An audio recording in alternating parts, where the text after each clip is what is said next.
Mark Rogers TV at American Athletic Conference Media Days here in beautiful Newport, Rhode Island, joined by Temple Head Coach Matt Rhule. Coach, thanks so much for joining us. Thank you for having me. Let's talk about briefly last season, the learning experience for you and for this football team. What do you take from that experience? I think the biggest thing, a lot of those hard moments, I think we had the lead or were tied going into the fourth quarter. The last 6 games of the year, we only won 2 of them. We blew 2 21-point leads. But I'm not so sure those things didn't need to happen for our team to move it forward, for our kids to learn sort of what it takes to win, how to win, why we do the things that we do. And I think what we have now is we have a team that really understands, why we're asking to do the things we're asking to do, and they bought into it completely. And then you're also looking at opponents that were pretty capable opponents that you hung with for 3.5 quarters.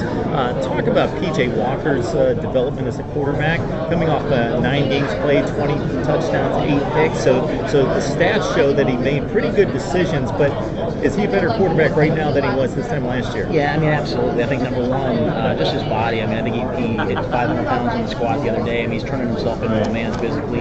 Number two, he's really kind of, I think some of those plays out there, he was just running around, letting his talent take over. But now he really understands what we're trying to do with protections, with the offense, with the checks. And I think the third thing is he understands, I don't have to try to win the game on every play. Those 8 picks, some of those were crucial. And I think he understands now, I think he saw the Memphis game. He got out and didn't make bad plays, threw the ball away and said, I'll win this game on the next play, And when he does that, we have a really good chance to win. Coach, any coach will tell you wants to achieve offensive balance, but what does that mean for this football team? I've bought in over the years to balance. To me means that I want all the players to touch the ball. And I read Mike Leach's book, and it kind of hit me. It's I don't care about the run-pass ratio. I don't care about any of those things. I want all 5 eligible players in our offense to touch the ball and make every player on the defense have to make tackles. I want the corners to have to make tackles. I want the D-line to have to make tackles and really go challenge those guys. So we're going to try to improve the running game so that when it's time to run, we're more physical. We have a great back in Kenny Harper. We have some, he's corner of our Thunder. We're looking for a little bit of lightning. We have a bunch of smaller, dynamic backs. We're waiting to see what they can do. But at the end of the day, man, I want to just attack people and attack with all 5 eligible players. You've had an influx of junior college players on defense that were very productive at that level. Your thoughts about the defense going into August?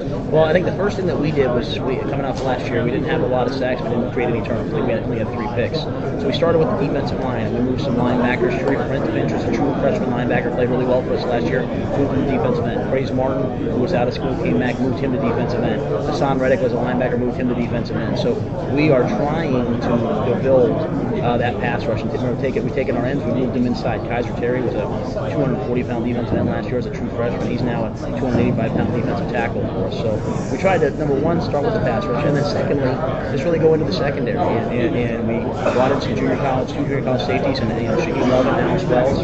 Boy Arrowmere played redshirt, sat last year as a transfer from Virginia Tech, and Kyrie Lucas came in as a JC corner this summer. And then we have a bunch of true freshmen that we brought in that we think have a chance to compete. Sean Chandler, Anthony Davis, and others. To listen to this commissioner talk about this conference and build it up, and then he backs it up with the number of wins that this conference has logged against top-notch competition over the last 2 years. Look at your schedule. In addition to the conference competition, Vanderbilt outside of conference, so you've got a challenging slate as well. Your thoughts about the overall strength of this conference? I think it's an extremely strong and powerful conference. At the end of the day, the only thing that's can hold the conference back is just not playing us, not giving us access. I think when everyone sees UCF go out and do what they did in that Baylor game, I think when you see what we did in college basketball, men's basketball, you recognize the fact that the word power really refers to you're able to do what you want to do. And when we got on the field, we won those games. We were able to do what we wanted to do. So I think as you move forward this season, you're going to see a lot of teams in this league challenge those teams from the ACC, the Big Ten, the SEC, and play really well. Coach, one last question. You really get after it here in about a week. What do you want to see out of this football team over the next 3 to 4 weeks? Well, I think, the things that caused us to lose last year, we're going to correct those right in the past. We're going to make sure our effort level is really high, our football intelligence, and, we're going to be a really smart, tough, disciplined team.